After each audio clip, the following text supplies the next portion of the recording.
Christianity listeners. This is Tripp, and this is a hangover edition of the podcast, like a election hangover. And I talk with Christian Pyatt of the Culture Cast, so that's why it's a combo episode. And that's what you're about to hear. We'll explain that in a second, but by the end of it, we then had the idea of opening up a follow-up episode with some of the other people with Homebrewed and also all the listeners. So as you're listening, if you want to talk in to a future episode about reflecting on the election and all the issues that are raised, then go leave us a message on the SpeakPipe, or you can email us or whatever. But on the SpeakPipe, if you go to homebrewedchristianity.com, on the right side, there's a little button you hit. Your computer starts recording, or you can use the app on your iPhone and leave a message up to 3 minutes, and we'll include it in a future follow-up episode.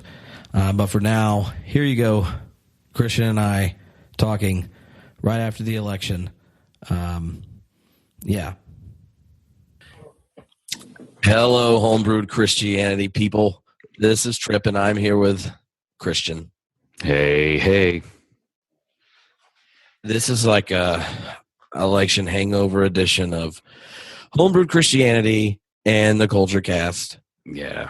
I guess we should just say up front, this is not going to be anything like normal episodes. Also should stay up front.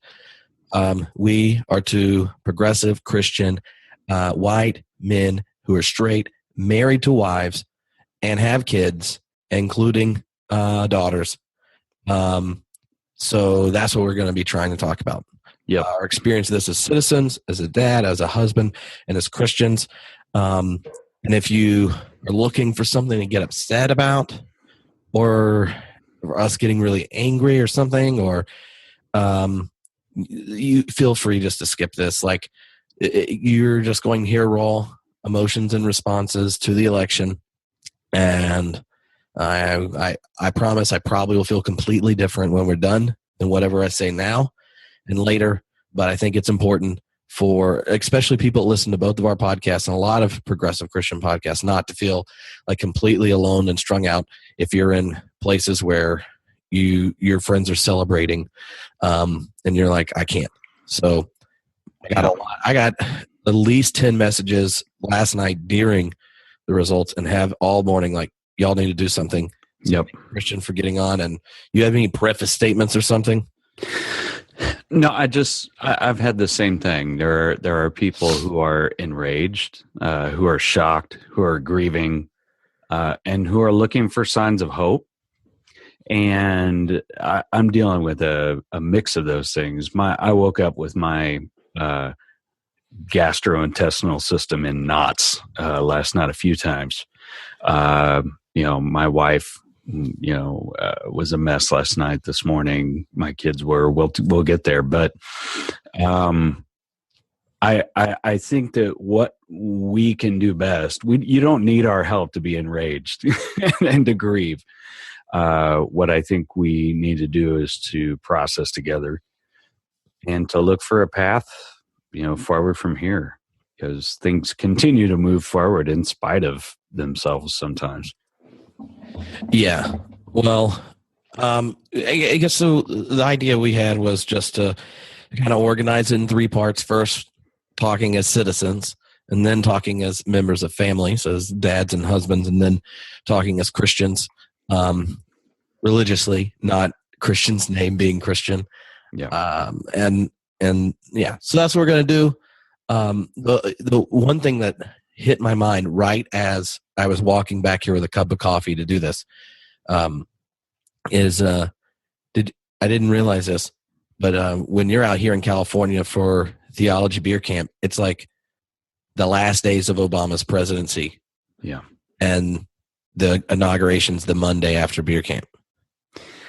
Oh, man. And so I hadn't thought of it that way. No, I didn't either. I was like, oh my, this is going to be like the biggest Debbie Downer of experience. Luckily, there'll be beer there. Yeah, well, yeah. And, we're better to process this kind of stuff than together. Yeah. And to gird ourselves for what we're called to do and to be as citizens, moving forward from there. And that how we put what we believe into action, and not just sit around and complain about it for the next 4 years. I'm sick of complaining, And I think this is the other thing to let people know that that event's the 19th to the 21st here in LA. But on the 18th, there's a pre-event that the Hatchery, the school I work at, is putting on that is called Third Rail Theology, Race, Class, and White Privilege in the Church. Ooh. I thought it was an important issue before this happened. Wow, now? But I think that right now, so if you're coming, you should just come early enough to go to that. If you're in the LA area, you should just come to that, even if you aren't coming the whole event. But yeah, and I think as citizens, like if we're beginning and talking as citizens, then that like recognizing just how divided the country is, and it is something. I don't know. What do you think? Like, what does that even mean to you? Because personally, like short of Facebook, and I even went on Facebook to find out. Like, there's like, I don't know, 6,000 people or something that like homebrewed Christianity. 23 of them like Donald Trump. Right. And then I go look at them, and I know half of them only click like just to follow his junk and then to mock it. Right. So, and I know, like at my church, it is a very multiracial congregation. We have a gay minister, but it's kind of like a progressive evangelical, multiracial, very small UCC church. And I couldn't imagine. I don't know anyone in my congregation, at work, or places that thought about voting for Donald Trump. And so, now LA County, like Hillary won by like 1 million votes or something like that. It was really crazy. Like she won by more votes here than multiple states have in them combined. Right. And she's actually won the popular vote, right? Like, so it looks like she's going to win the popular vote by 2%. So as a citizen, like knowing how like closed in a sense the world I live in is, a city in a more progressive context, like what do you do with the immediate repulsion you have as a citizen? Think, how in the world does a bully, and insert every other thing we can think about Donald Trump, like even have people show up? Right. Well, first of all, I do think it's worth noting the irony of what you just mentioned with the popular vote versus the result of the election. And this is not the first time that something like this has happened. Bush and Gore, same thing happened. My understanding of the primary reason that the Electoral College was created in the first place was to protect a populace from itself.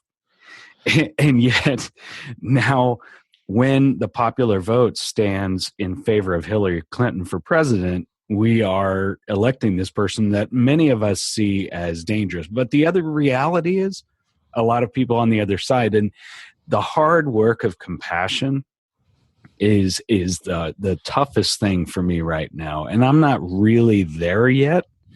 The best I can do is I've been reciting the prayer of St. Francis, where there's hatred, let me so love, where there's injury, pardon, etc.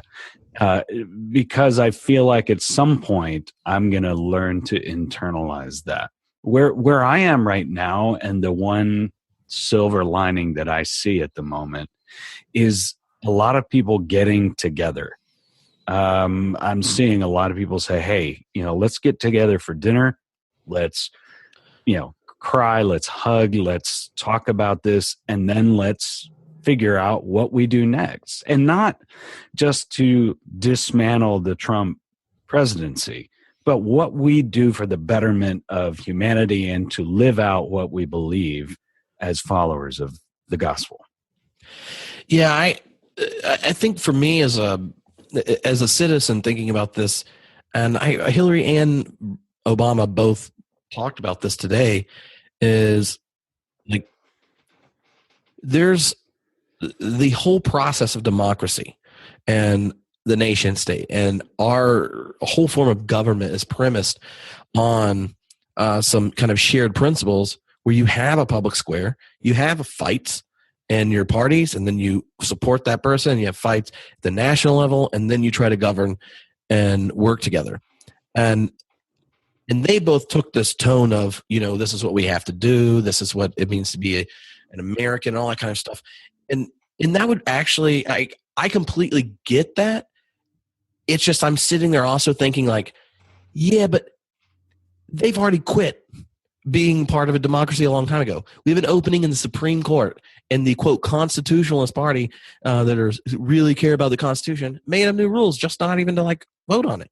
Right. And and then they'll point to the time the Democrats did the same thing to them at some point, and it goes back and forth. Right. And so the difficult thing for me as a citizen is to go like, is this a time you're going to look? This is the time, like, we're supposed to like person up to the table and be like supportive and jovial and all this kind of thing. When you're like, we won the popular vote. Y'all haven't let the guy actually serve as president this whole time because you've been working against him. You elected a birther who is a misogynist. Who's under investigation for tax fraud. Yes. And other things with children that are underage. Like if it was any of the other Republican candidates, then I could imagine feeling so different. And the fact that like I'm like a huge democracy fan. Like I actually like America. I'm not like so progressive. I wish we were something different. I think progressives through this whole election have demonstrated how like irrational they are. They don't understand most of the country, and they think that somehow like justice isn't being done when a socialist who isn't even part of the Democratic Party, which is a private organization, actually works to have its own representative represent them in the national election. And it's like go nuts. Like so I think like the Trump stuff has a correlate on the left of people that don't recognize that democracy actually has rules, this patterns and an integrity to it that requires us to actually engage each other and work together. And we're having more and more generations where we have more and more voters who don't have an experience where there was a functioning democracy in the White House. Right. And that's the thing. That's the thing that scares me the most. Not like honestly, I don't think Donald Trump believes half of what he said. He said he doesn't. But that's kind of beside the point for me. Right. Like, I want to know as a citizen, what does it look like for us to try to make the United States function better than it has? Right. And somebody on my Facebook feed said, who's going to hold him accountable at this point? Because now we have a Republican House, a Republican Senate, a Republican in name at least president, and most likely a Republican majority Supreme Court. So where are the checks and balances? And what I said was there's going to be an onus on us as citizens to hold them accountable. And it's really hard to believe in that right now, today, when I see what happened, especially when, once again, the Electoral College has gone a different way than the popular vote. But to back up first, to me, all of this has to stem from a place of deep listening and compassion. As much as I don't want to listen to, the quote other side. But the reality is that other side is my mom and her husband and people who I have been in close relationship with for a lot of my life, as friends, as family members, etc. So I have a responsibility to try to understand where this fear, where this anger is coming from. And yes, some of it is fear of the loss of perceived entitlement and privilege that, people feel like it was due to them and now is being taken. I think one of the things that Van Jones on CNN last night said is very apt. He said, this is white lash against a changing nation. Yeah, and I think that's important. It's not a class revolt. Right. Donald Trump won with rich Republicans. Like the average money income for Donald Trump Republicans is higher than the Republican Party average. And women. He pulled a lot of women in.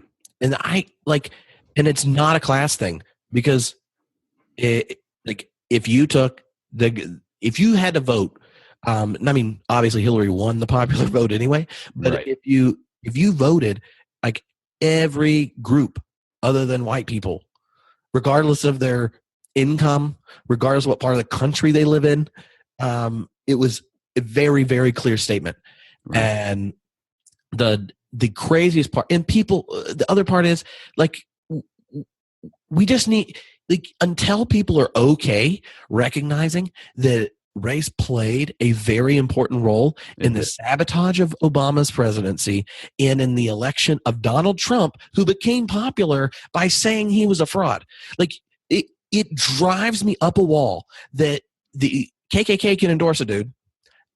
You can like fiddle with the alt-right. You can say the black president is a Muslim and wasn't born in the country.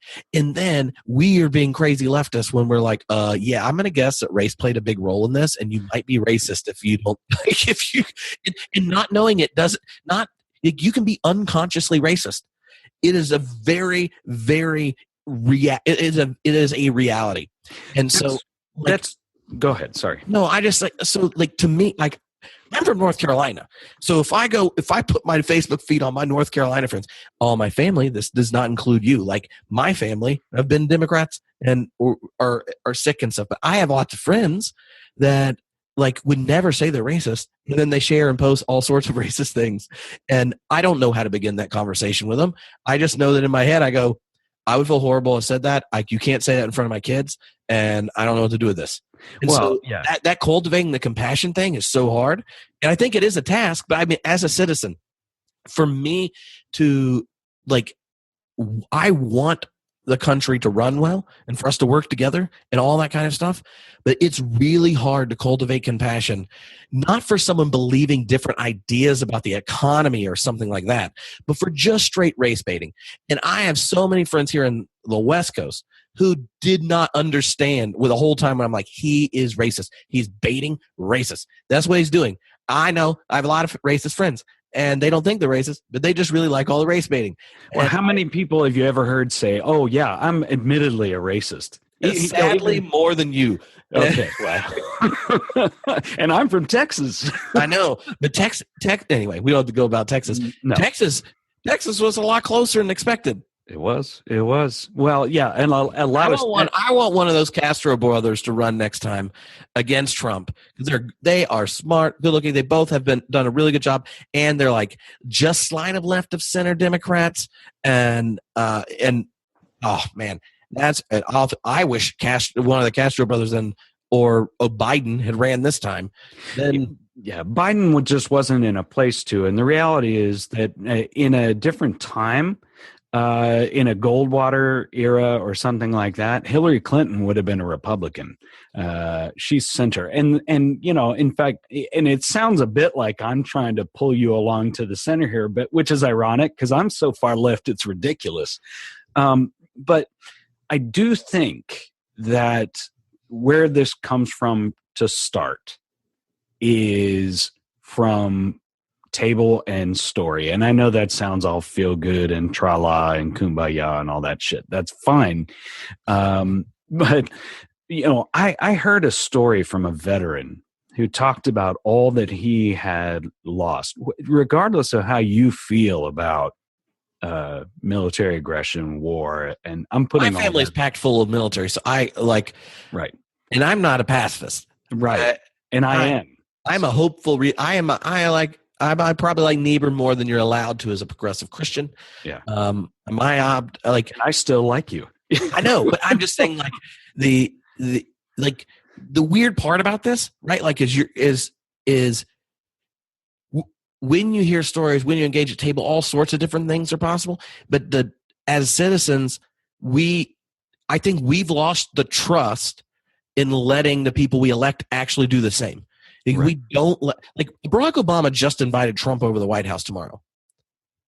And that is a classier move than I would muster, unless he gets there and sucker punches him in the nuts. Like, I don't think that's a peaceful transfer of power. Well, that's not transfer of power time yet. He's still POTUS for a bit. But I mean, like, literally, he ran a campaign attacking you on your race.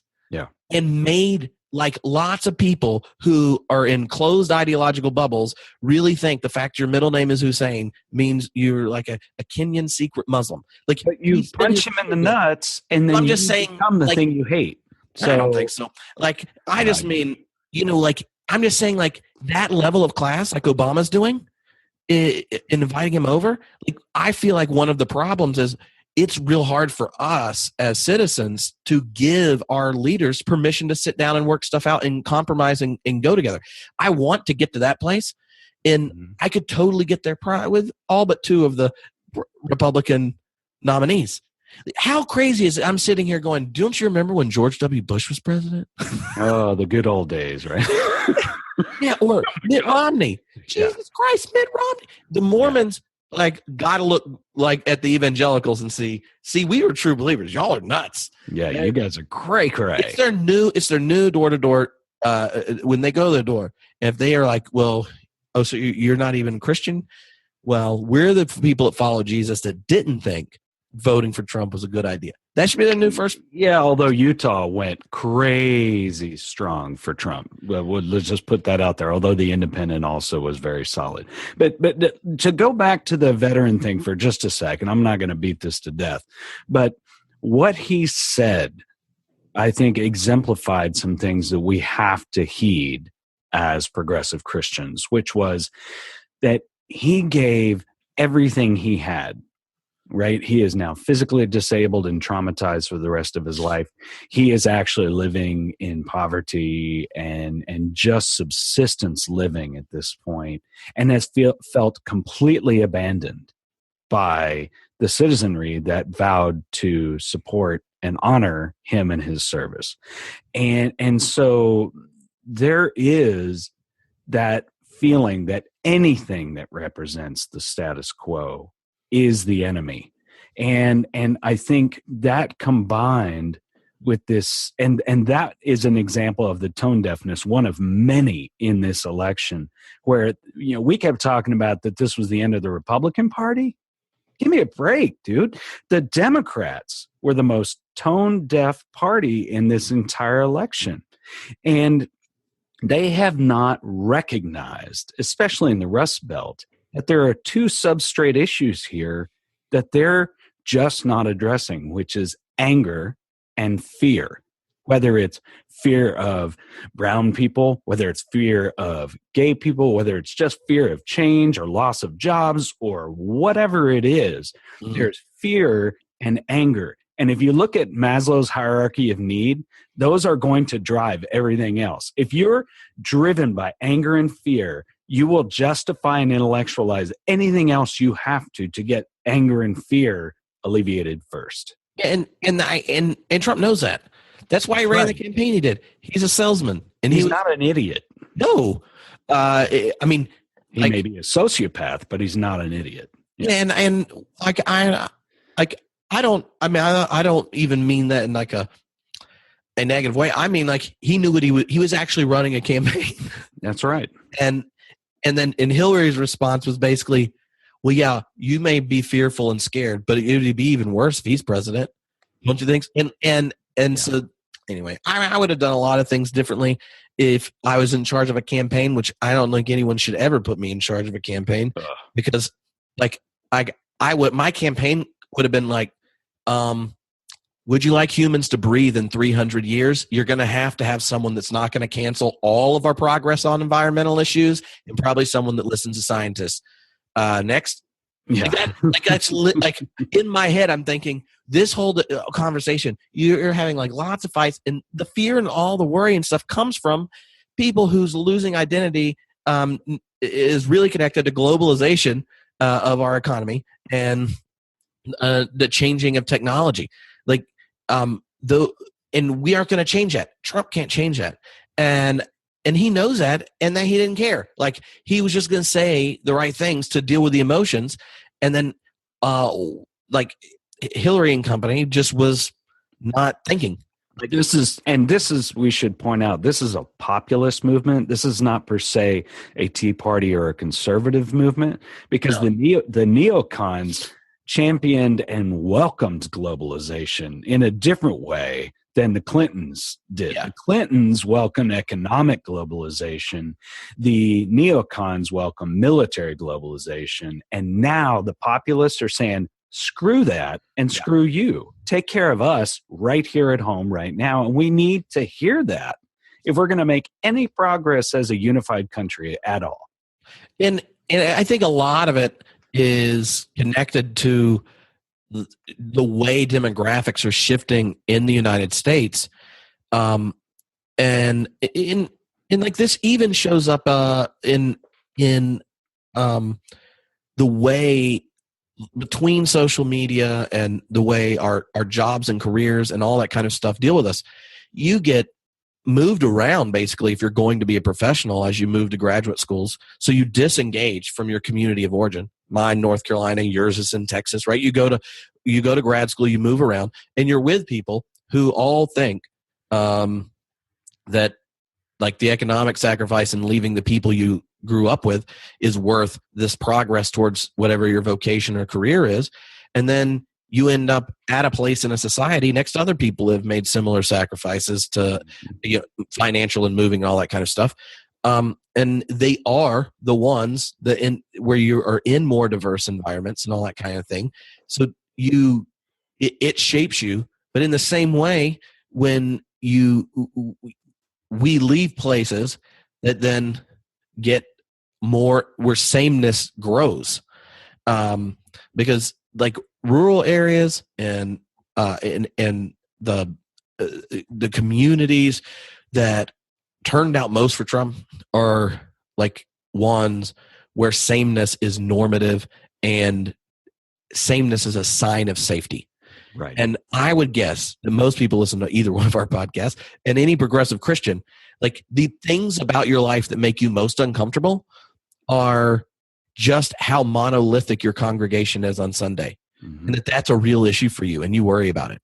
Mm-hmm. Like, and you worry if your kid goes to a school where everyone actually is the same religion or the same race or the same class. Like we have a natural value for, as more progressive people, valuing diversity. Yeah. And I don't think it's hard for us to imagine people that see the things that we're grateful for, right? Mm-hmm. Like that my kid has a birthday party where there are more people of color there than were in my elementary school total. Right. And I'm like, hell yeah, Elgin. Mm-hmm. That's right.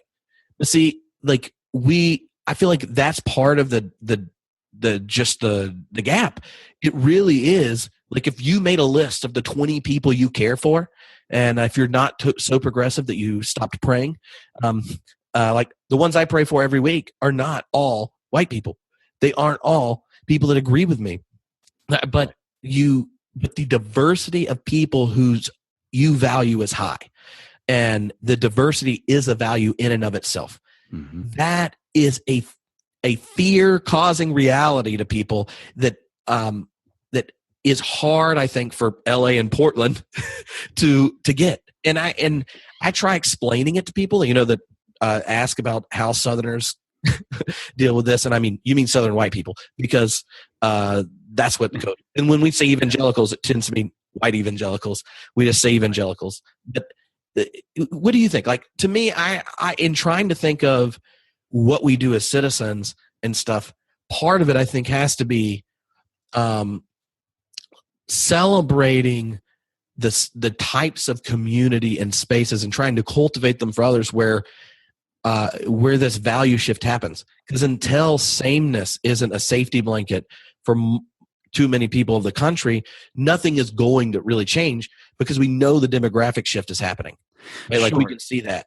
Well, and we reinforce that sort of echo chamber effect where we reinforce. I say it's like opinion feedback, a feedback loop where we get reinforced, and someone gets ugly on your Facebook page, your Twitter page, so you block them, you mute them. And I've done this. Somebody gets incredibly ugly or hostile, I just cut them off. And then what I realize is, oh damn, everybody who's on my page now, thinks and talks a lot more like me.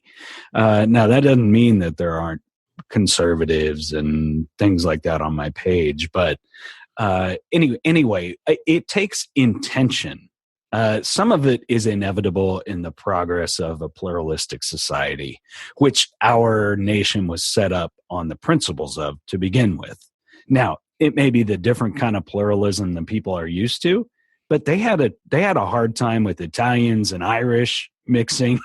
This was the other issue back in the day, and this is something that takes intention, and it takes again, I'm going back to this drumbeat. It takes a compassionate heart to address, because this is even an issue in our downtown Portland progressive church, where we are integrating a lot of other people from who live on the streets, LGBTQ people, as we've become open and affirming, and another congregation that is nesting with us and is integrating more and more with us. And we see that resistance. So the reality is that being conservative isn't just the harbinger of the fear of difference. It is a human inclination. And so we have to be mindful of that. One of the things, I'll stop at this, Eric Elnes said, when you challenge these normative values, these cultural norms and standards that have stood the historical test of time, relatively speaking, you are asking people to witness a death. And I thought that was really important. Mm-hmm. When we say, get over it, this is a pluralistic global society, get over it. This is the end of evangelical Christianity as you know it, get over it. This is the end of white privilege as you know it, get over it. What he's saying is, even though those seem clear and obvious and welcome to a lot of us, it also feels like a death for a lot of people. And we need to learn how to respect how hard and how painful that is for some people, while also never shying away from the mandate that we have to advocate for and to fight for that inevitable, necessary change that I think the gospel calls us to. I think that's really important. And the difficulty, I think, is, especially in a situation like this election, is to have enough compassion on the people you're trying to give the space to realize that that this really is a death, that this is an end to an important part of the way they saw themselves, the country, their identity. It's really hard to give the dignity to them to let that die.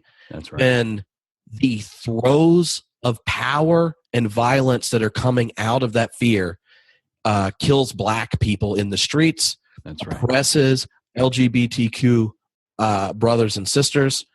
Puts on the way to school today, Elgin, he was very upset, and he starts to get out of the car and starts crying. Mm-hmm. And he says, I don't know what to do. And he lists off his friends. He said, what am I going to do with and he names his Muslim friend and his Hispanic friends and his black friends. And he's like, what do you say to him? What do you do? I can just be their friend. And he says, Dad,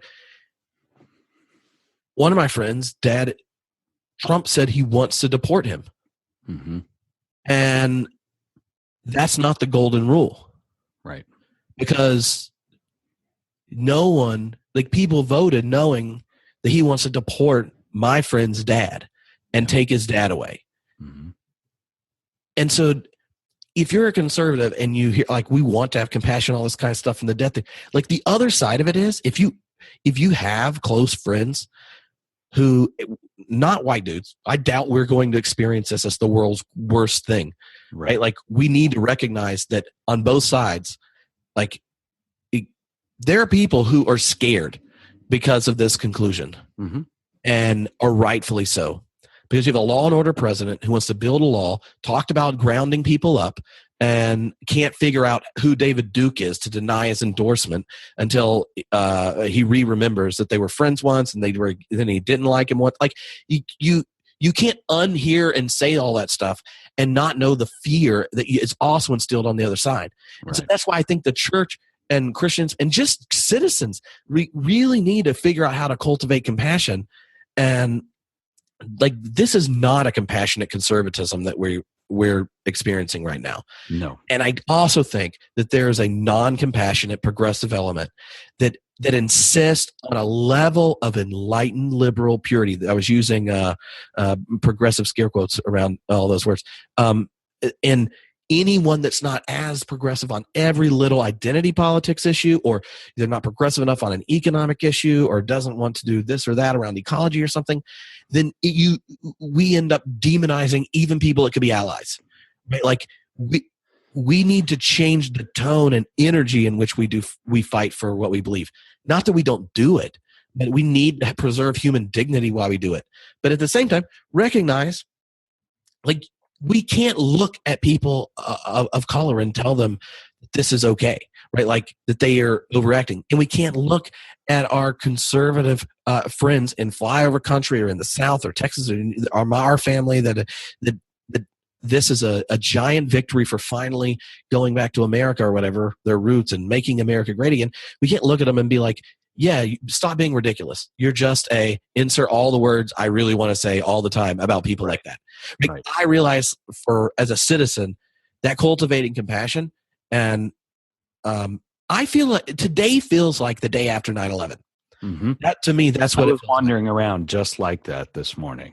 Yeah. Like, I'm sitting here going, WTF? Except now I don't know if I'm going to be called. Like, then I was worried I was going to get called up into a war. Me too. And now I'm too old for it.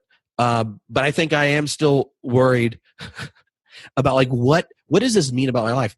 And so as citizens, I feel like we need to figure that out. I don't know what it is, but I've had enough conversations with people I know in different places today to know that I think people want something like that, and they don't know how to do it.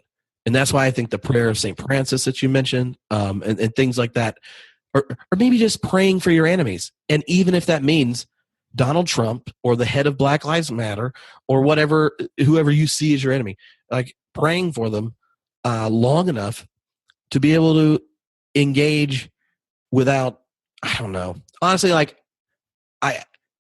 underneath this whole thing, I'm sitting here going, yeah, and we're going to pray and have compassion on people long enough that we're going to be past the turning point for dealing with the environmental crisis, and the human species is screwed. No, that's exactly what's underneath my... This is where Walter Wink really has something going on, because he says that nonviolent engagement, and I know you're not a pacifist, and nonviolent engagement isn't really pacifism. Well, and nonviolent protesting, all that stuff, is a democratic act, regardless of how you feel about national defense. That's right. Right. Like, I've been to protests. I've taken my kid or Elgin with me. Like, I didn't mean that, and I just meant in, like, if I was president, I would not have a problem ending genocide in Syria by using a gun.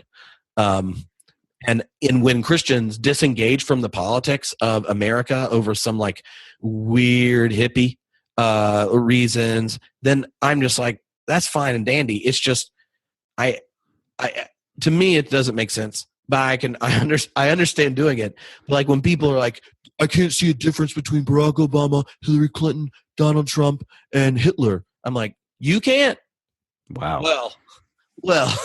Maybe you need to pay a little closer attention. Well, what you're talking about there is it's the Bonhoeffer dilemma, when he was saying, do I address, I don't believe in violence, but I don't see another way to end this.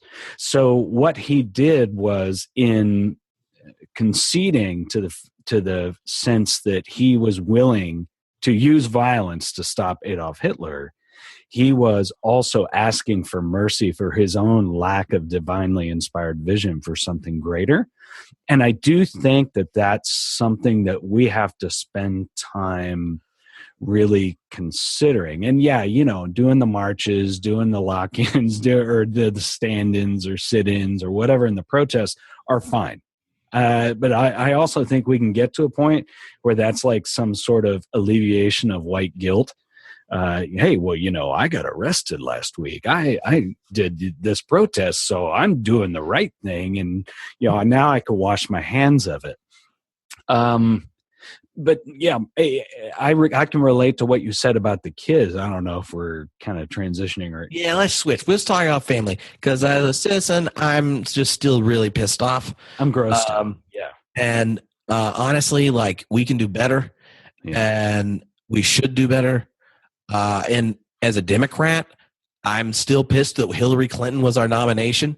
Yeah. I did not vote for her, did not give her money until after she won. And then I was on board because I know how democracy works. Right. So I just like to make a side observation that for people their purity of enlightened progressive Christian action was so much that you sat around mocking Hillary Clinton and Donald Trump all the time until this election. I might be more frustrated with you because you know better than I am with any of my backwards conservative friends that did exactly what I thought they would do. And I'm not surprised that white people in the South turned out to vote really big numbers for a race-baiting president. Right. That's their MO. And that's something we all need to deal with and figure out compassionately. But the thing, like, when you are a liberal or a progressive or a Democrat and you can't figure out, like, that we got to a situation where if I went through my progressive friends' comments and talked, they were as concerned about those stupid emails as they were about not getting his taxes, about every other stupid thing Donald Trump did. Like, right. The moral equivalency that progressives did and is just mind-numbing, because in like an actual world with a democracy like the United States, these citizens don't get to just invent what happens and what we do. Like, and when you disengage, the moment exactly what you want doesn't happen, and then you pox on all those houses, then you end up with stupid people in charge. Well, yeah. And Democrats have been disengaging, and in the voter turnout, you can go ahead and look at all the people who didn't show up. And that's right. And we failed to mobilize. And the Clinton campaign failed to mobilize in Wisconsin and Michigan. We failed to help mobilize the non-Anglo vote. Women obviously did not feel the same sense of outrage toward him as they felt about something greater, some greater substrate issue. But also, you've got to think that Donald Trump is sending James Comey a fruit basket today. Talk about creating problems where they didn't exist. And that was one of the greatest miscarriages of justice that I have seen in the democratic process, even surpassing Bush v. Gore, I think. But as Bush v. Gore is annoying. It felt stolen, but the Supreme Court did its job. Like, that's right. I mean, obviously, I wish it was a different way. And I think everyone in the Middle East, after our dumb response to 9/11, wishes it went a different way. And everyone looking at the carbon levels we deal with today would have wished it had been a different way. Yeah. But at least we followed the mess ups there are very different than abrogating the actual tradition and stated expectations. James Comey, but still, that should not have changed this election. No, it shouldn't have. She won the popular vote by 2%, probably, is what the estimates are. And it would have probably been 4 if he hadn't done this kind of stuff. And that's still too small when you're running against Donald Trump. Mm-hmm. Biden would have kicked his butt. Like, you would have won. Christian, you would have won if you ran against him. And, I don't know. We need a different way to do these stupid debates. That's one thing we need a difference on. I didn't see 3 complete sentences out of either side that involved the actual content of what we're dealing with. We went through 3 debates, and only as asides does climate change come up because Hillary knows to mention it. You can't even debate the dude because he's like, it's invented by communist Chinese to ruin the economy. And you're just like, come on. And I know Republicans that voted for him have to have some like the functioning brain to understand how climate stuff works. Not all of them are young earthers who like think Satan invented dinosaur bones and that climate change is. But yeah, I know some of them are, but I mean, like a lot of people voted for the guy that like whatever was motivating them was not the well-being of your grandchildren, and because they know what the consequences of us enacting. And if he follows through on leaving the Paris Accord and stuff like that, I mean, I don't think people understand that when we do that, what we're modeling as people with power, privilege, and the amount of output we have, who's going to precedent by that? It's just straight up the the poor in other countries. That's right. And it's going to lead to famine, to desertification, to more immigration problems. Like, there's a reason that like the national security has put climate change as that and like straight up nuclear winter stuff are like the 2 biggest threats we have.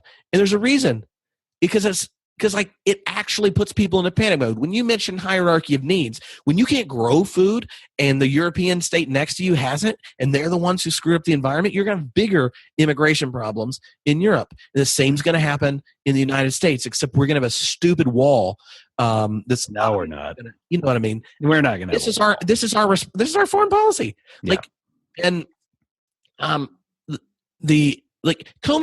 Comey, this is why it just drives me up. I see. We're not even editing this. This is Tripp getting just pissed. I thought we weren't going to get to outrage. I know. All right, we're going to move and talk. I'm behaving myself. You are. I didn't promise I was going to behave. I said I was going to try. Yeah. And I haven't dropped any, I don't think, curse words. I have. Well, I always do. But I haven't said them because all of them would be applied to people. And sometimes doing the right thing is just not following through on your emotions and what you're thinking. That's right. But, you could preach that. Because anyway, I just know that like the entire way this whole thing took place was like it was a reality show and not putting someone to lead a country that is competent and able.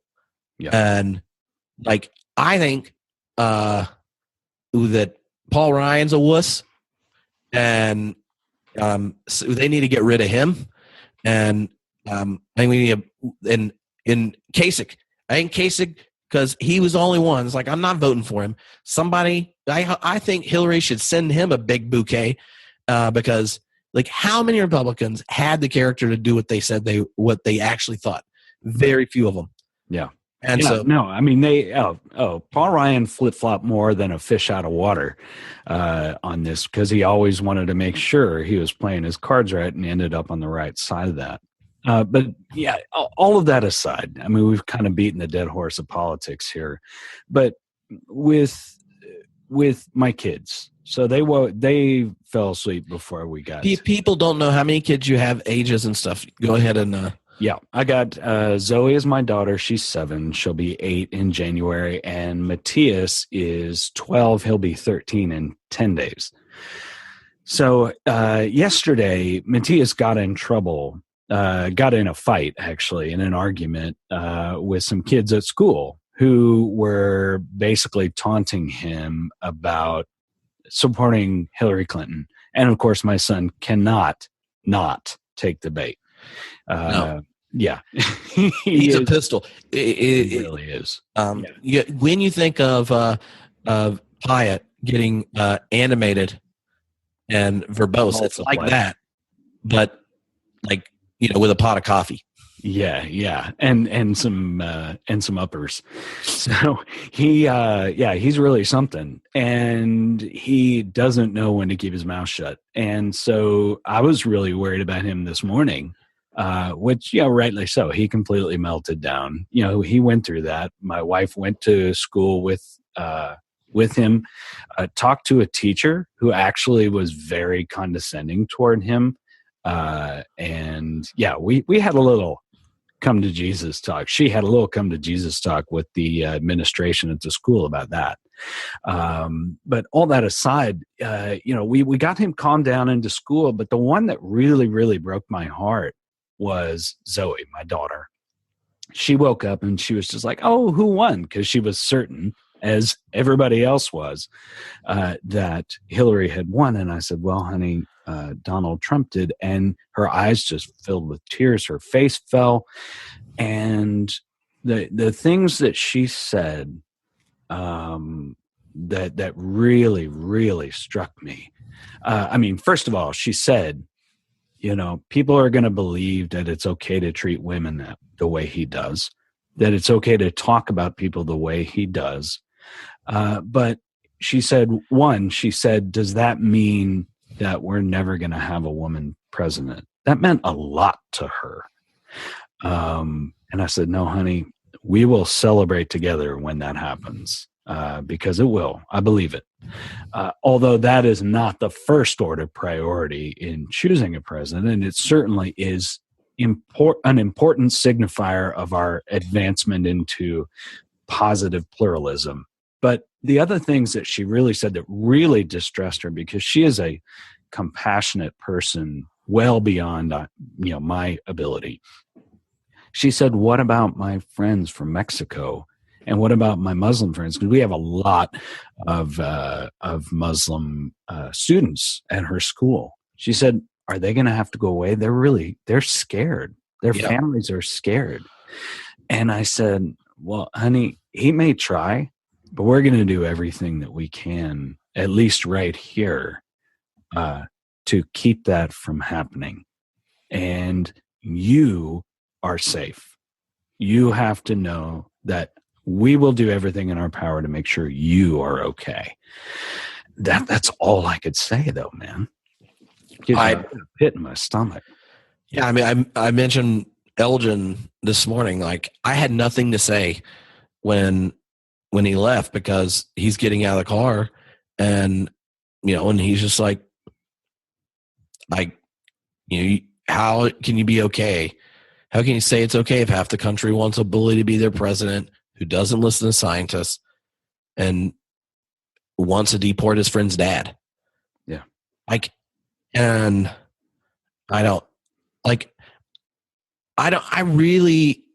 All I thought was, I must have done a better job parenting, or I haven't messed up that was his response. Yeah. Because I know what mine was. Like, it was anger towards anyone who is being supportive of Trump. That's like my immediate response, because I'm thinking of what it feels like, and these emotions are coming up, and I'm like, anger, right? That's normal. Tripp I have to temper myself. Elgin's was compassion, and he thought of his friends who clearly had talked to him about it and had shared how they're feeling. And it's I was just like, yeah, you're right. They didn't follow the golden rule, and you can be a good friend. You don't have to have anything to say to be a good friend. Yeah. But they get things that we just don't get, man. They really do. And I don't. And so, as the other thing last night, when stuff's coming in, and I don't know. So I have family in North Carolina, a lot of family in North Carolina. Both Alicia and my family are mostly in North Carolina. He was born there. Elgin was. I voted in 2008, right when we're moving in North Carolina for Obama. We literally voted and moved within 3 weeks of each other or whatever, because we were out here on election night. We hadn't even moved into a place to change our address or anything. So I was like, I want to vote North Carolina. Seeing him being very aware this time of what the decision, the election is, and when North Carolina, the results are coming in, it goes to the map. Now, he knows which counties he's lived in and where his family lives. and he knew which families which family members were in a red county, Mm-hmm. and which ones were in blue ones. He's the next John King, then, man. No, I'm in, and so, like, as much as all the anger's there, then he asked me about our family members who were in red counties who definitely voted red. Yeah. And he doesn't say, how could they do it? He says, how can they be Christian? Mm. Yeah. And I just am like, at that point, I'm nervous, wreck, pacing back and forth like it's a Lakers finals game. Like, and then he asked that, how can they be Christian? And just hits you between the eyes. Yeah, and you know exactly what he means, because in his head, he's like, family members I know that lived in that county, how can they really be Christian, was the question. And it wasn't about sophisticated policy or any of the things that Republicans and Democrats can normally argue about. It wasn't about that at all. It was just about the character of the candidate for the Republicans. Mm-hmm. And it may, and I have nothing to say, because I don't want his very good memory to remember what Dad said out loud line, and then be like, right, hey, Uncle, you know what my dad said about you? Yeah, right. I asked how you could be Christian, and I just said, well, Elgin, your people are only Christian because God loves them and is redeeming them, regardless of what they say, do, or think. And that's called the gospel. No one's a Christian because of anything other than what God did. And he's like, well, I guess. But still, if you think God is that nice, why would you ever vote for a bully? For a bully and a sexist? Yeah. And so, like, I, as a parent who, I don't know, like, it's just hard to know what the appropriate responses are there, because I don't want to feel like I'm coercing him to ever agree or like think what I think. But I also think it's really important that we don't think kids come up with their beliefs and values in a vacuum, that we model and offer them generously to our kids and help them learn what it's like to be a virtuous person and with integrity. And I just was like, Elgin, if you ask that question, your heart's in the right place. That's all I could, like, the only thing I can think. And if your kid asks that question, then you aren't the worst parent in the world. And if you can't answer it, you're not the worst parent in the world either. No, like he's asking that, and at the same time, I'm like, I really have no interest in talking to those family members. Yeah, like and I know they're going to make some stupid, smug response. They're going to attach God to it. They're going to put Jesus' name in it and some dumb junk about America that they somehow think's a light on a hill. And they're still under the weird impression that Donald Trump's going to actually nominate people, he said, and is really pro-life. Like, the number of things that are going to come out of their mouths are stuff I just will not even tolerate. I wouldn't know what to do with. And I'll be like, and this is why you're like, everything about it, I'm like, Elgin, I don't know. Because in just like, I don't know. It's, I remember my feelings when Carrie lost. And I was depressed, like sad, oh, really? But I don't remember after that thinking that the character of the nation and a large number of the people is ultimately flawed. Right. And that Jesus is going to have to do something to their heart, because the only thing I got for him is a slap around. And I don't want to do that. So I feel like this pressure, like, how's it going to change if I can't engage them without being like blisterly angry? But also, like, I don't know. Then the family part makes it way, way worse. And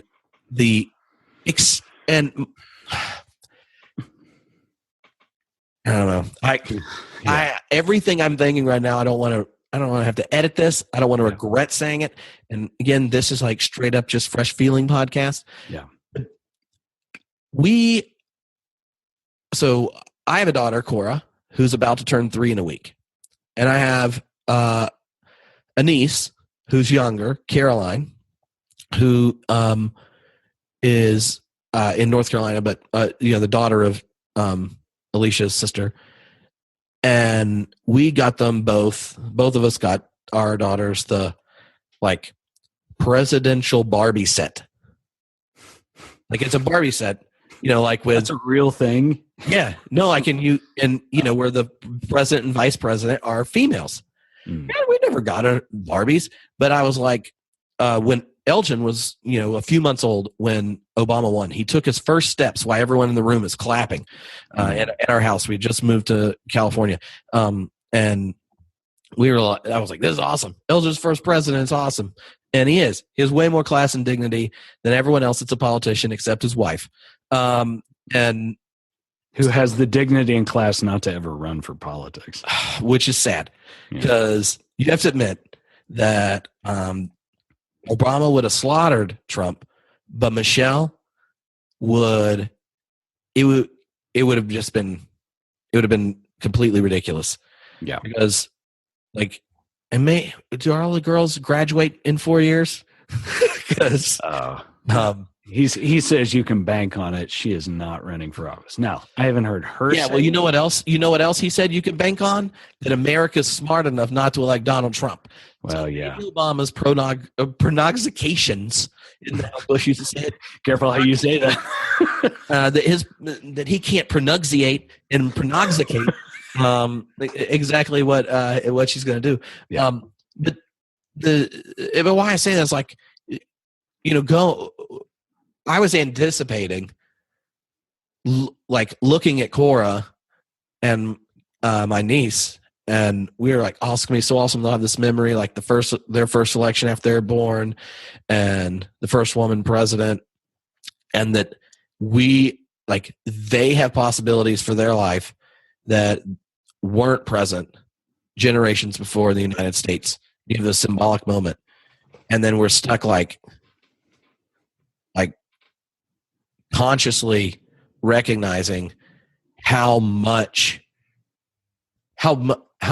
big the patriarchy is, and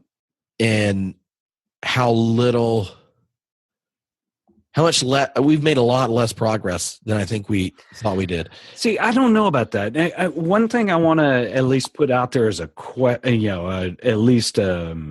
open-ended question is, well, and you brought it up earlier. The reason was because of this saying something out loud and going the other way for college-educated white women. And right. Women who saw a man say, and then 14 different women say he did it, sexual abuse, are publicly saying they're not going to vote for him, and then did. Right. And I don't know how you do that. Like, what is that move if it's not very much connected to a cultural layer of patriarchy? That's the part that made, of the results, it made me think, oh my God, it's not just they voted against her, it's they voted for him. Yeah. Yeah. And I don't know how much, if any of that, is the sort of thing that Malcolm X talked about, which is this internalized cultural violence of a group that's been marginalized, and how much of that comes back in on itself. I've talked to a lot of my LGBTQ friends, and they say that there's a lot of that within the LGBT community. Mm-hmm. So I have to wonder that.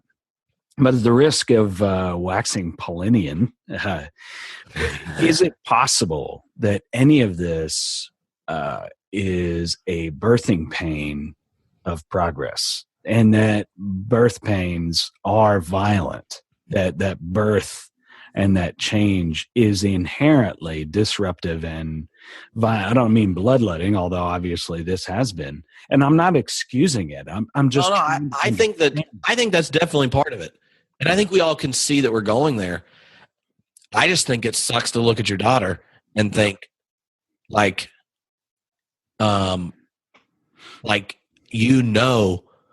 that the world's very different for you than it is for me. But that one of the important things you said there, and for me too, it wasn't that they went to Donald Trump or to Hillary Clinton to ask those questions. They're looking at you. They're looking at me. And so we have to be so hyper aware that the things that we tell them, and not just the things that we tell them, but the things we don't say and the things that we're living out, are embedding themselves in them for God knows how many generations, because that stuff just lives on in their DNA memory. And so I think we have to be very mindful of that, even when I am disgusted by certain behavior. For example, my son saying Donald Trump is a horrible person. I said, look, you cannot say that kind of a thing to kids at school, especially, and not expect to keep from getting the shit beat out of you. But we don't talk that way. But the problem is, I want to talk that way. Oh yeah.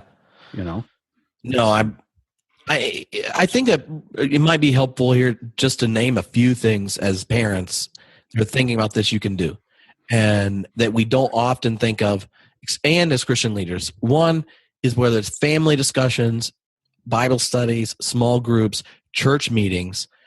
As straight men, we need to make sure that we actively listen and give space for females to talk, and that you take what they say as seriously as you take anyone else's. It is okay to admit that you were conditioned and born into a world where that wasn't the case, and it's okay if you're uncomfortable figuring out how to do that. That's right. If you are a dad and you have a daughter and a son, and it doesn't matter which or both, and you do not take your wife talking to you's voice seriously in front of them, if you mock her, get disgust, roll your eyes, and all of that, then that is a way we perpetuate patriarchy. The dignity that you give your daughter's voice contributing to your family as much as your son's is an important part. Figuring out how to ask people who are not used to being heard to contribute in ways that don't minimize their fear for speaking, but also dignifies their response, and listening and asking follow-up questions so that you can hear it. Like, there are lots of little things that we do in our homes, in our churches, in our offices, as a professor in a classroom, and things where we're not intentionally being sexist or patriarchal or whatever, but we have habits we've inherited from a long time, and it's better to admit them and then to practice patterns that break it and model something different for our children. And no matter who's in the White House or whatever, you can do that in your home. And if your daughter sees the voice of their mother being treated as an equal, being listened to, changing the mind of you as husband and father out loud, like you say, thank you for saying that. I think you're actually right. Like, saying those things out loud.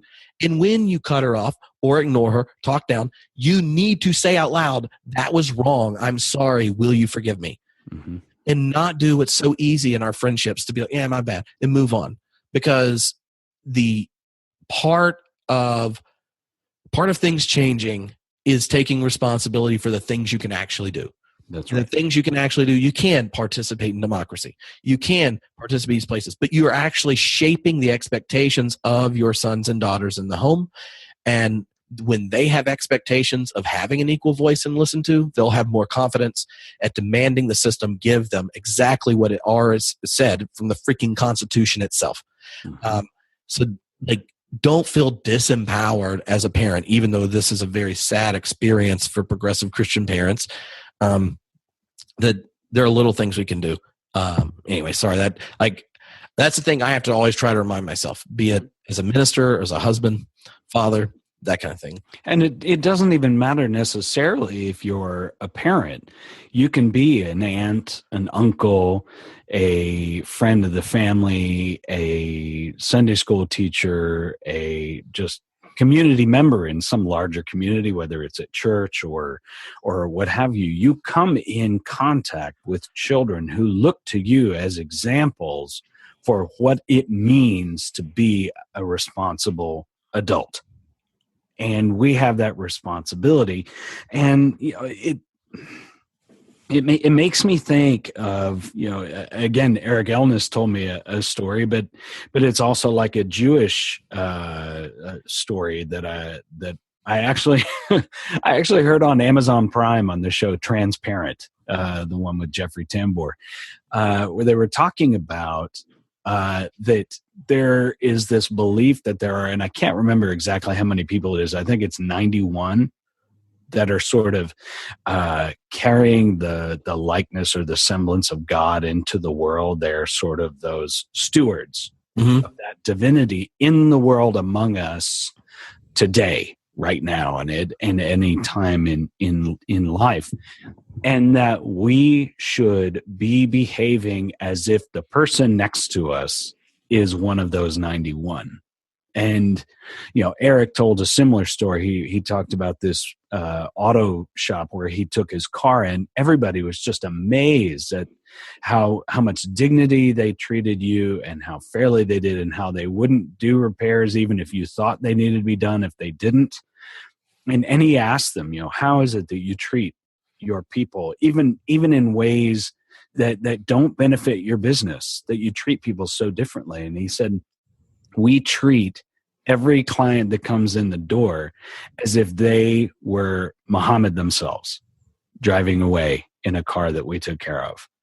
And to take that sort of mindful, reverential responsibility in our daily interactions, I mean, in some ways it's exhausting, but the more we do it, I think the more natural and inherent it is. And so today I'm starting with the prayer of St. Francis. Tomorrow maybe I'll do something a little different.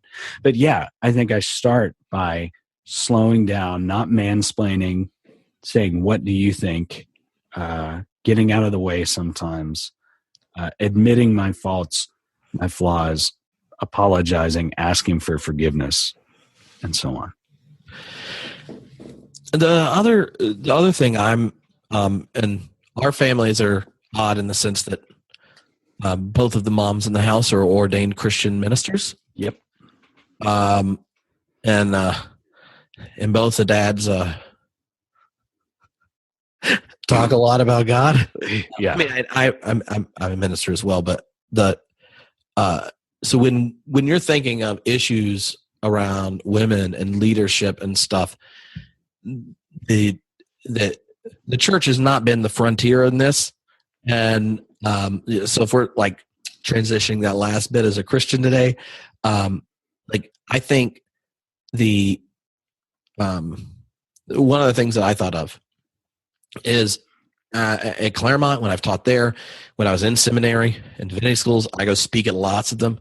The number of amazing female people that are being educated and ordained who will not get senior minister pulpit jobs because of enlightened progressive men who won't vote for them to come to their congregation, or bishops who won't send them there because they know what the congregation's thinking, is significant. And I'm not saying everyone that goes to divinity school wants to be in a pulpit or any of that. I'm just saying I know very gifted preachers, ministers, pastoral care people who would serve in those positions if congregations trusted them. And so we as Christians need to recognize that which church you go to, which church you tithe to, which church your children go to, and the roles females play in those places, and the diversity that exists in that congregation for lots of reasons matters. It speaks. That's one of the ways you communicate your commitment as a family. So, I just know that it's important for me and Alicia when we've talked, especially now that we're not working at a church, teaching. This is the first time neither one of us have ever worked at a church at any one time. It's always been one of us, sometimes two of us. Prior to Elgin being born, we worked at separate churches too. So, and just even thinking about who are occupying those positions of authority. The reason we have all these emotions as parents, as citizens, is something about who seats in the seat of authority and what it says about the communities when you decide it. And I think the same is true as Christians for our congregations. So like Alicia and I, even though we want to be inclusive and engage lots of different Christians and stuff, we didn't want our kids to grow up in a church where you discussed whether or not women could serve in leadership, gay members could, whether you cared about the environment and worked for justice. Like we were just not debating those. We want that congregation to be a place where we go, yeah, this is what Christians do. Now let's do it. And so like choosing to go to a church that where a gay man preaches almost every Sunday. Like it wasn't like, oh, because Pastor Dave is a gay guy, we're going to go there. But that is part of your decision making. And who is in charge on the council? Like when we're going through membership class and I ask, hey, how's our elder group work? How's that look? And knowing that it's as diverse as the congregation, and you're not in there because of who gives money and all that kind of stuff. We need to think about those things as a Christian, as much as the emotion we're having right now around our government. Yeah, but what are you going to do on Sunday? Are you going to go to a church where there's going to be stoles and they're mostly going to be men and they're mostly going to be straight and they'll mostly be white? Like we have to ask those type of questions.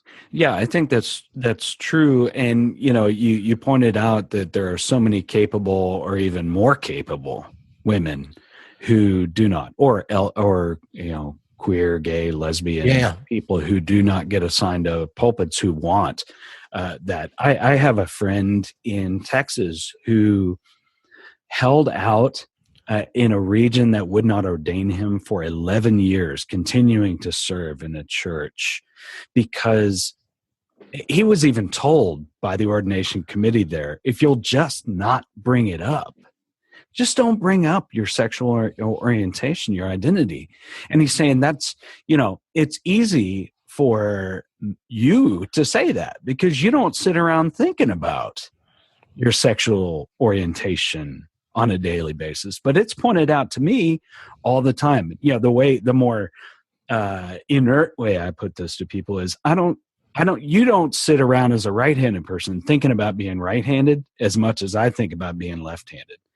And not to draw a correlation between gender and sexual orientation issues and handedness, but it's the one little way as a straight middle-class white Christian man that I can somewhat identify. And it's kind of like what people say, with women.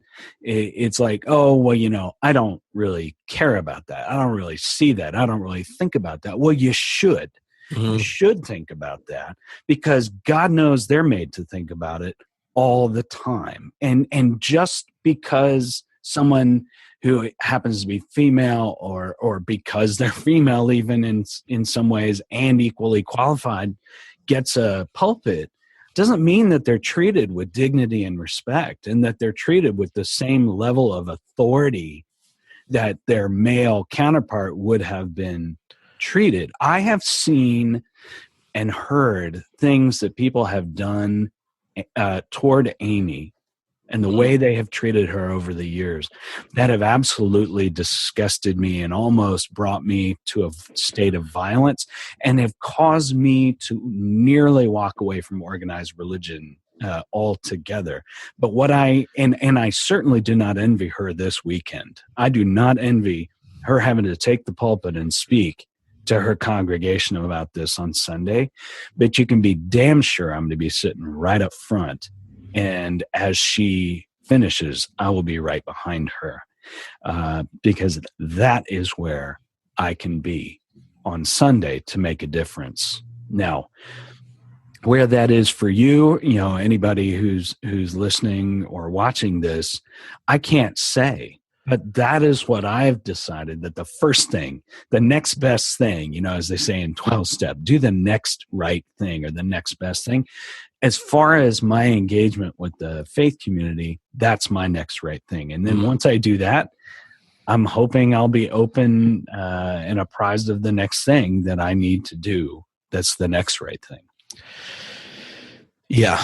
I would have to ask Alicia if I'm allowed to tell stories about her experiences, but I would just say that Amy's not the exception. Yeah. I'd also say, because both of our wives are very beautiful women, that doesn't help either. No. That for some reason, because you dress up at church, it can lead men to think they get to say stuff. Oh, yeah. And so And women too. Women say it too. They comment yeah. on her appearance all the time. Although one of the amazing things that she has done, which caused a real struggle for her, is over the last 2 years, she has gone gray intentionally, and has talked about it even from the pulpit at the risk of being self-referential, because she believes it is one of those issues that she needs to challenge, this idea that women are valued by women and men based on their appearance. And the interesting thing is, probably half a dozen other women in the church now have followed suit. They feel like she's set an example and given permission to be really more fully who they naturally are. And I think that's a beautiful thing. And so, yeah, it's going to continue to happen. People are going to objectify you and whatever, but you also can confront them in a nonviolent way to have to contend with you changing and you not exemplifying some sort of idyllic, stereotypical, feminine sexual figure that they are inclined then to correlate with respect. Yeah. All right. So I'm going to try to say this really nicely, since we're going to talk about how I feel about this as a Christian. And I don't want to have to bleep anything out. I'll say it as nice as I can and strongly, and you can walk it back, Christian, because I know you're nice and not as heated as me right now. So here's the thing. White evangelicals, you voted for this dude better than all the other Republicans in the last 6 elections. Yeah.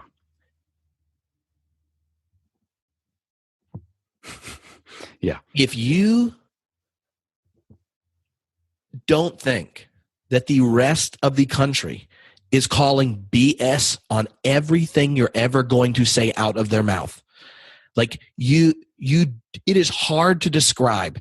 Like I used to think that I have like this weird way of methodologically dealing with theological issues and all that stuff. But at my heart, I think I was still an evangelical, because I actually like read my Bible, pray every day, have a personal relationship with Jesus, and like to invite people into participating in God's life mediated by Jesus, but not in some exclusive condemnatory way. Now, I have zero interest in using the word evangelical for me, because you know who you show up for? 2 Corinthians, groper, birther, racist, patriarchal misogynist, tax dodging, war service dodging, 3 wives, multiple sexual assault cases, and a guy who then said he wanted to punish women for having abortions, even though you have morally evolved past that position. Right. On top of all that, the people he gets to support him are like the crazy worse evangelicals. You don't want you don't want Jerry Falwell Jr. being the one that gets on CNN to speak for you. Or at least I hope you don't. He's Franklin crazier Graham. than his dad. Yeah. Franklin Graham?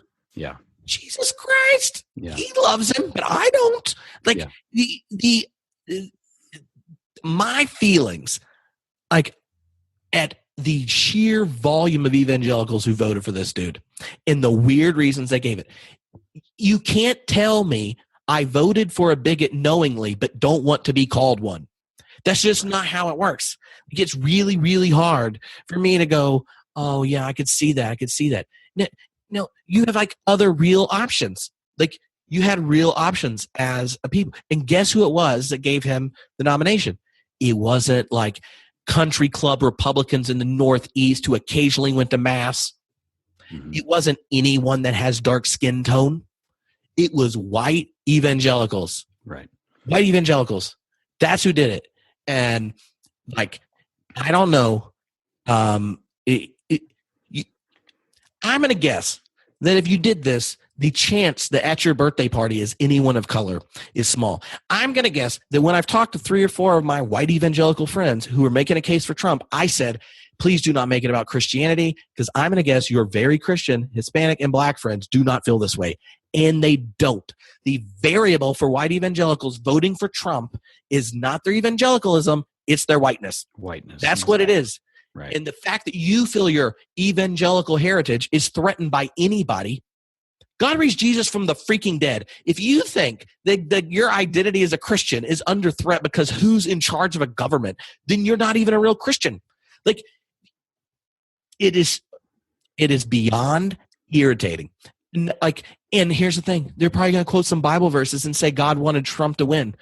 That is the stupidest theological idea. Calvinism. Yeah.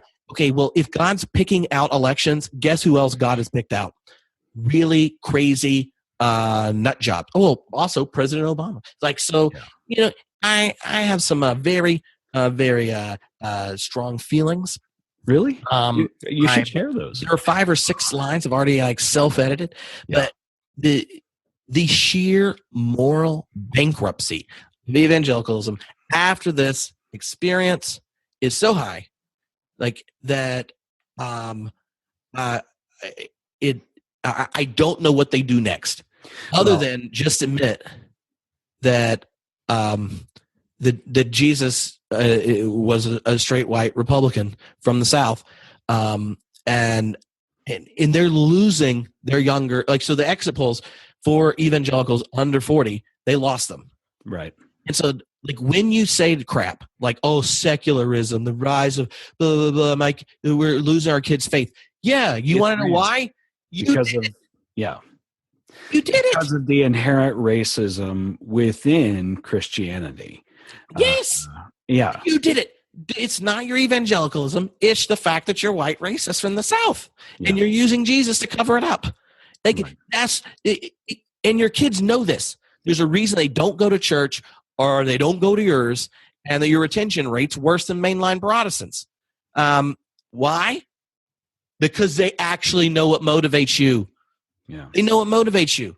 Yeah. And anyway, I'm just going to stop because that is by far the saddest part of this whole thing. That people want to preserve their privilege, that people felt fear, scared, and want to vote for a dummy. There's tons of things where okay, that's where we are. But the biggest ally, the thrice married, 14 charges of sexual assault, tic-tac, pea grabbing, bigot in chief, God, was white evangelicals. Which he is not an evangelical and has conveniently, and I would argue solely strategically, molded his agenda to pander to the white evangelical vote under the guise of those positions, when really the deeper foundational issue that he has been campaigning on is white privilege, the maintenance of white privilege, make America white again, basically. I think that evangelical Christianity sold its soul when it married the Republican Party a la the moral majority. And that was the beginning of the end. Now, you give up an awful lot when you make that pact. And now the reality is that both of them are cringing, I think. I think there are lots of evangelicals. I understand, yes, that there are a lot of racist, sexist, fear-mongering, intolerant evangelical Christians. The reality is we've also got plenty of racist, sexist, fear-mongering people in America who identify as progressive, etc. But systemically, that was imbued into that relationship between the religious right and the social right as a marriage of convenience to win, and now it is still reaping what it sowed. I agree. What I was saying I was not trying to say on a moral high horse. I just know that the attempts to explain the other variables away other than race is going to be hard. If you voted for him simply because of his position today on abortion, you got played. Oh, yeah. You got played. But see, I think that what's the name of the book? Stranded in Babylon, I think is the name of it, or has Babylon in the name. It's a story of the Southern Baptist takeover. And the Southern Baptist Convention, and maybe people don't know this, evangelicals and Protestants in general used to not be pro-life. They became pro-life when they started hanging out with Catholics in order to develop this moral majority type of movement. It used to not really be an issue that was, fighting over. And in the book, I think it's Stranded in Babylon, but whatever. It tells a story of the takeover of the Southern Baptist Convention. This guy who's doing the interviews is a Northern evangelical, so he's like, semi-friendly with the SBC, but not like Southern Baptist conservative. And he's doing an interview with the kind of architects of the takeover. And one of the lines they said, and I think it's important, we could have picked any issue to have the fight over. We picked inerrancy because people like the Bible, and we picked abortion because we knew we could make it repulsive. It's emotional. That's right. And fear and anger. We're back to fear and anger. And so those issues have been cultivated for a long time as like markers of like being an evangelical or whatever, like the abortion issue or whatever. That was intentional, but it was done by them. And then politicians figured out how to do it. But it was done by them to take over denominations and really to split people. And it was around power and all sorts of stuff. That's right. But the idea that we could have picked anything, and we picked these for this reason, was I think striking, because I talked to one of my friends who's a Southern Baptist minister, who said to me, before the Comey thing, he's like, I can't vote for Trump. I can't vote for Hillary because I'm pro-life. And I said, well, does the fact that if you were to take the last 20 years, the lowest abortions are when her husband and Obama were in charge, and that they drop each year, Democrats are in charge, and then go up when you are? Like, or is it just some principle absolutist thing that actually has no chance of working in a democracy? Because to me, that quest for purity you're having is saying there are lots of reasons I just explained to you I would vote Democrat because I care for the poor and I see climate change as an issue. And by the way, my party, he's a Republican, I know they're racist because of the voter laws they did the moment the Supreme Court undid the voting rights laws. Like, and they literally said, North Carolina, you made racist laws. And they did. So like, he's sitting there as like a young Baptist preacher, ethically going like, I would vote for it, but there's this one thing. And I said, help me understand how, short of something that's never going to happen, namely, Roe v. Wade's not going to get over. It's not going to happen. Right. Short of that, wouldn't you want fewer to happen? And wouldn't you organize your entire well-being around this one issue that matters to you, is giving full like funding and support to any woman who chooses to carry out the pregnancy? And like, I really improve healthcare services so women don't resort to that in the first place in a lot of cases, which I think is one reason that under progressive leadership that there are fewer abortions. Yeah, no, if you educate people, you give them health resources and all kinds of things, it's amazing what happens. That's right. And he's in his response is what was telling is because he said that, well, for me, like, I guess I am just a purist on that issue, but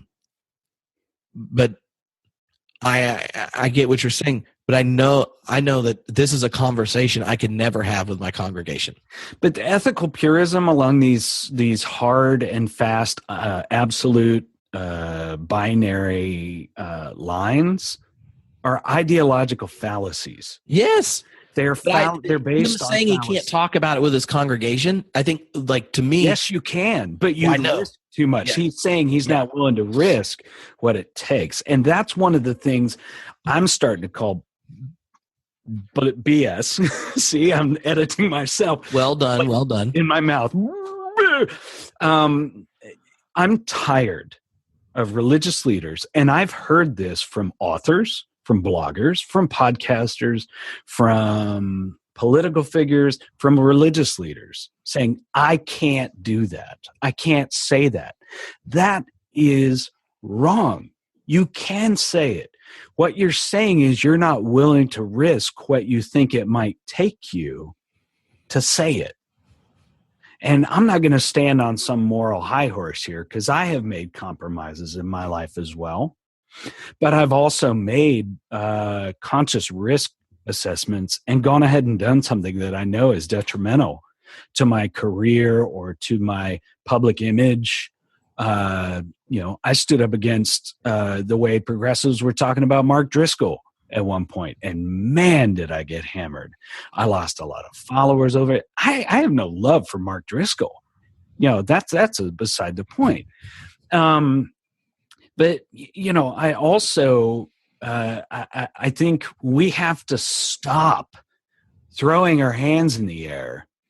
We cannot benefit from a system that empowers us with a platform and a voice, even an income and a standard of living, and then say that I have no power, I have no choice. You always have a choice, and you have to decide how important it is. So what you're saying when you say, I can't say or do that, is it's not important enough to me. I call BS on that. And I've told Amy before, I said, if there's something that's going to get you in trouble, but you feel 100% passionate about it, and you're really doing it from a place informed by prayerful contemplation and the gospel, then you do it. If it causes you to lose your job and we have to change houses or move, at least we go to sleep at night knowing that you made a choice that'll allow you to rest your head at night. And I have to do the same thing. So stop saying that. I'm sorry. There's my little moral outrage. Because nothing will change if we are going to bow down to the table scraps of privilege that we get, and some of us big buffets of privilege. If we're not willing to risk any of that for justice, it won't change. Get off the high horse. No, Christians, like thinking about Christians, like I do lots of interviews. Yes. In the past few months, I've interviewed a number of evangelical theologians who teach at very prestigious evangelical places. And I've been trying to intentionally, especially if they ever say yes, have more evangelicals on the podcast. And what's amazing is the conversation I regularly have with evangelical leaders when the microphone ends. When it's off, they're very clear about how they feel and how they feel out of their faith around a lot of the issues that were in this election. Yeah. And be it their endowed share, be it the expectations of their publishers, seminaries, divinity schools, pension funds, all sorts of stuff. And I mean, I'm not talking about like secretly they're Arian on their Christology or don't like the Trinity. I'm talking about ones who the moral clarity they have around this election was made evident in ways that they could not say while we're conducting an interview. And that compared with the leaders like Franklin Graham and people who do feel very comfortable saying stuff that is just embarrassing. Mm-hmm. If you're cultivating a community of Christians where those called vocationally to care for the narrative, story, and tradition of people inspired by the life of Jesus, the cross-dead, first-century persecuted Jewish dude, then you can't trust those people to call you out on privilege as being citizens and dominant people in an empire today when we worship someone who was killed by an empire, who went around talking about an alternative one, namely one run by God and not Caesar of the day. Like if you if your culture is such that the actual people who daily wrestle with the text, the tradition, and prayer and educate your ministers do not feel comfortable telling you that they can't in good conscience consider voting for someone, then I think that is a sign of a problem. Yes, it frustrates me when someone feels like they can't share or whatever. Like I'm like, maybe if your hands were as big as Donald Trump's, you'd say something. But I also think like it's a sign that the culture you've cultivated and called Christian is actually not necessarily Christian.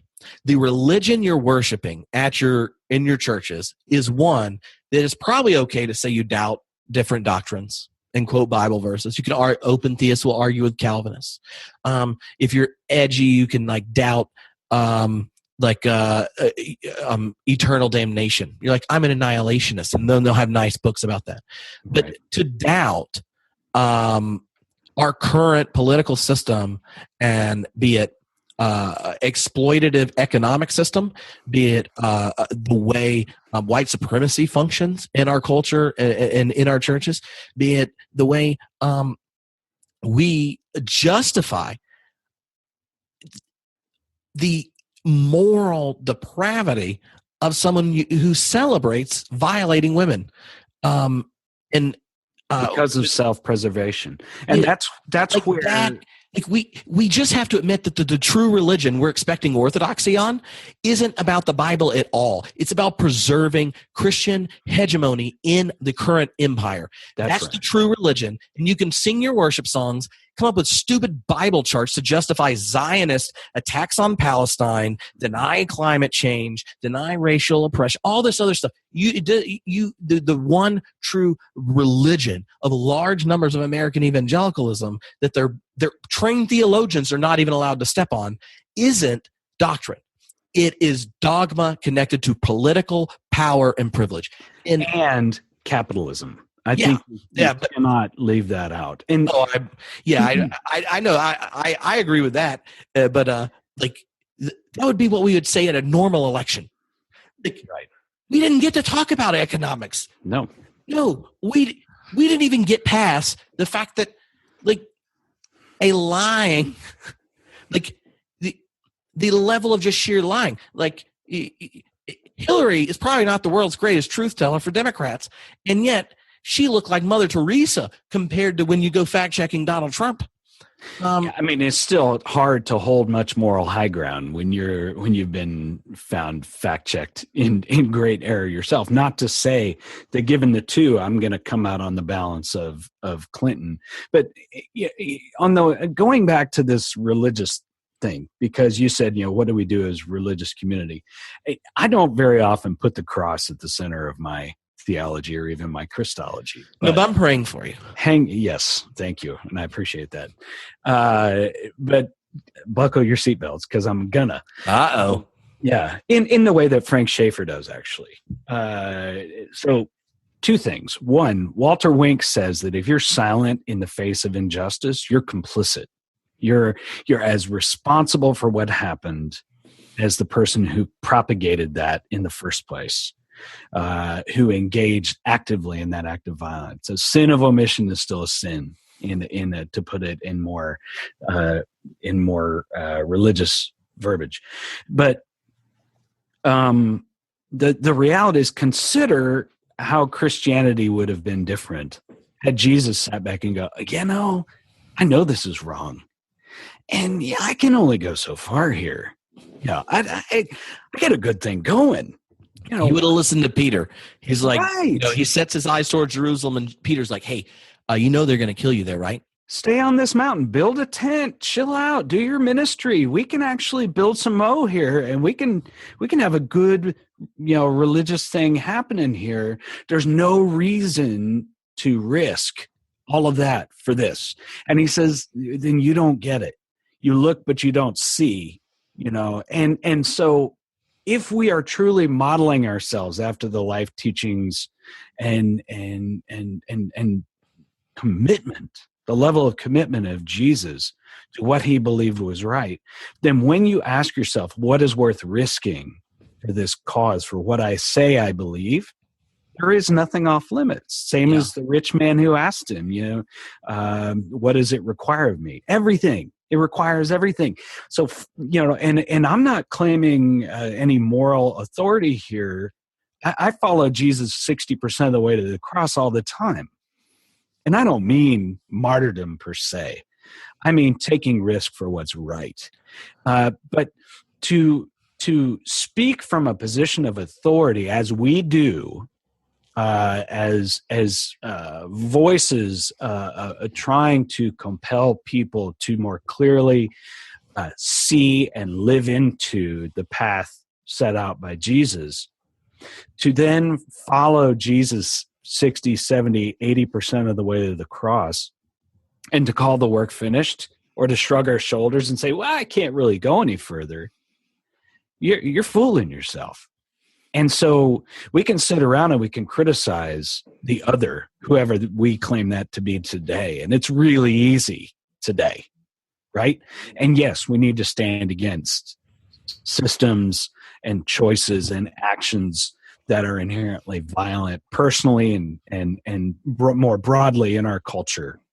But we cannot stop taking responsibility for our complicitness in that until you're willing to go 100%. And I think the thing for me is not, like, in one sense, this election is like the nail in the coffin to ever, like, for me feeling like I could at some point reconcile with being a Baptist from the South and evangelicalism, because, like, my own piety, expression of the faith, and all, like, I'm much more at home in an evangelical church, like, that is, like, the piety part, not like turn or burn or any penal substitution. I just mean, like, that you and your faith are, like, your faith is a heartfelt one, right? And that's where joy comes from. And, like, I'm like the guy who could end up just playing worship songs by himself to pray. I get most of my listeners are like, oh my God, how in the world could Tripp be that person? But he is. And I think it's adorable. And this isn't, and I don't mean this in any, like, judging way. Like, right. This is I don't think that type of piety has a privilege as a Christian expression more than others, than my, like, super contemplative, I don't use words, apophatic-y with very rituals and incense types. So don't hear that. I just know the sad part for me is knowing that in my, like, 20s angry judgment days about that experience, that guy was actually right. Like, my experience and the judgment I've tried to withhold towards my past about, like, how Southern evangelicalism is just, it's convincing me that my worst intuitions were actually correct. And that's sad. Because I dreamed of a time that you had, like, celebratory progressive churches, giving homes for people that would like to have, like, not boring music, like, progressive, celebratory, exegetical sermons, and that you teach the faith as something you take seriously in your home, in your vocation, and that you're working for God's dream to become more a reality, and yet you don't feel like it's your job. You are working with God because God's promised to do it. And I think, like, right. There's so much part of, like, evangelicalism that it saddens me to think, like, this is what they do at this point, and I feel a personal type of rejection. So I don't want anyone hearing my frustration as something like until today, I would have just assumed I'm the edgy one of your bunch. And I don't feel that way right now. And that's sad, because I'd always hoped, like, I would have a homecoming type of a situation at some point. Yeah, see, I gave up on that a long time ago. But you had a much more negative experience with the church. Yeah. Like, my family were Southern Baptist church planners, and we got, removed for having women around and gay people singing at church and things like that. But if you, growing up, my experience of a Baptist church planting family in the South was my dad was one of the first white ministers to work in the racial reconciliation movement in North Carolina. And I thought he did an interracial marriage when we first moved to North Carolina. When I'm in elementary school, they burned a cross, and I'm like, thinking back, I'm like, yeah, like racial reconciliation, something has been a part of my family, and it was connected to our faith. Starting a church for people who would never go to a normal one. Before it was like trendy to start churches and stuff like that, my family did. It was our family's mission to give people that can't find a home in normal churches a home. And yeah, like it turned into a whole thing later and stuff like that. But like I remember people like finding community again and being a part of it. Being a part of the Baptist AIDS Partnership in North Carolina. Like because my dad helped it, putting on these retreats for people with HIV AIDS and their caretakers. By the time I'm in middle school, I'm leading worship twice a year with transvestites, cross-dressers, people coming out of prison who hated the other race and are reconciling. And that was what being a Baptist evangelical church planter's kid meant.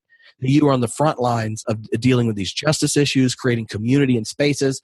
And like when I went to college and I met some of the others, I'm like, are y'all really Baptist? Are you really evangelical? Because why would you ask Jesus in your heart only to become a bigot? And I'm like, didn't your heart get bigger when he moves in?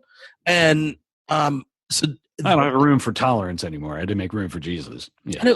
But that's the sad, like for me, that's I just don't want anyone feeling like the animosity was at someone I see as other. This is really one of the experiences where I go like, I don't know if I have a space there anymore.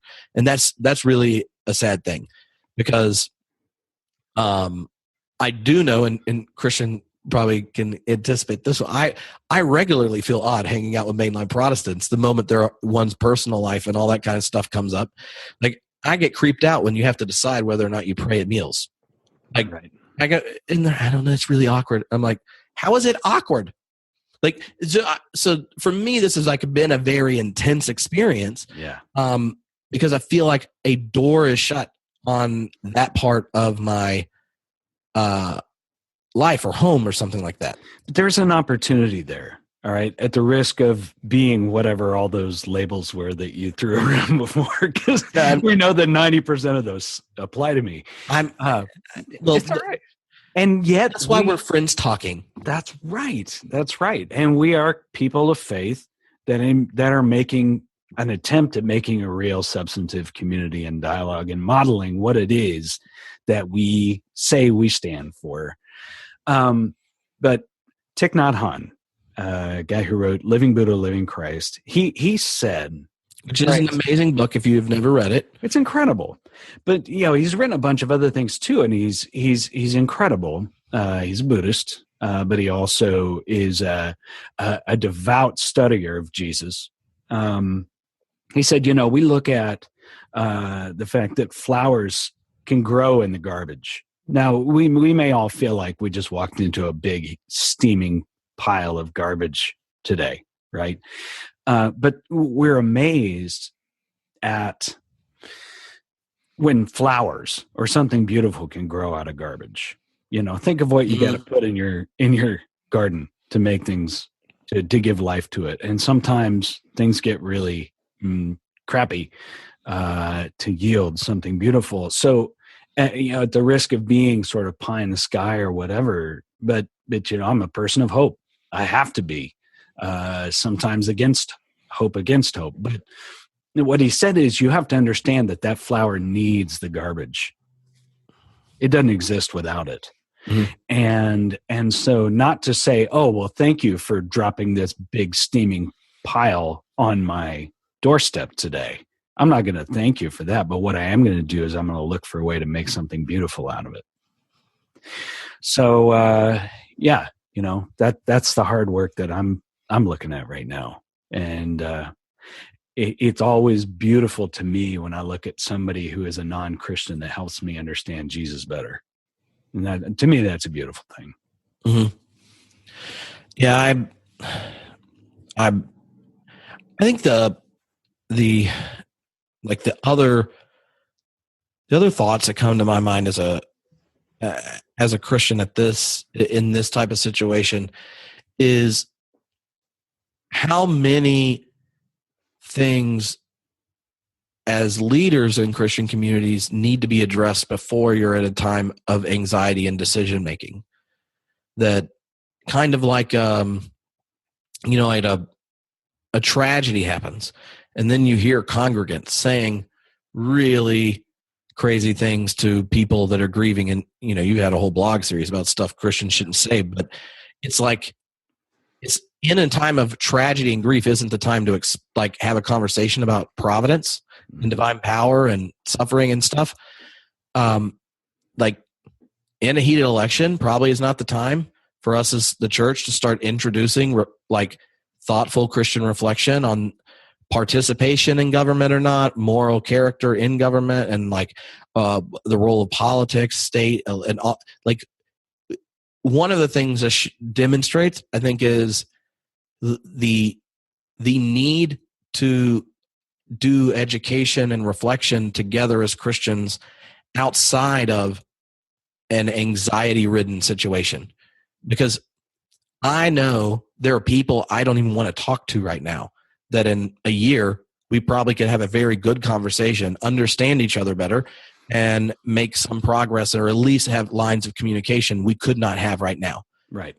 And I think as ministers and public figures connected to Christianity, or even in your own congregation, that we need to advocate for dealing with the issues and expressions and ideas and things that are coming up now when things are cooled down, not to do what the church tends to do, to, you don't read your Sojourners magazine until we're 6 months out from an election, or you don't talk about legislation, political issues, and these type of things unless you're forced to by external things.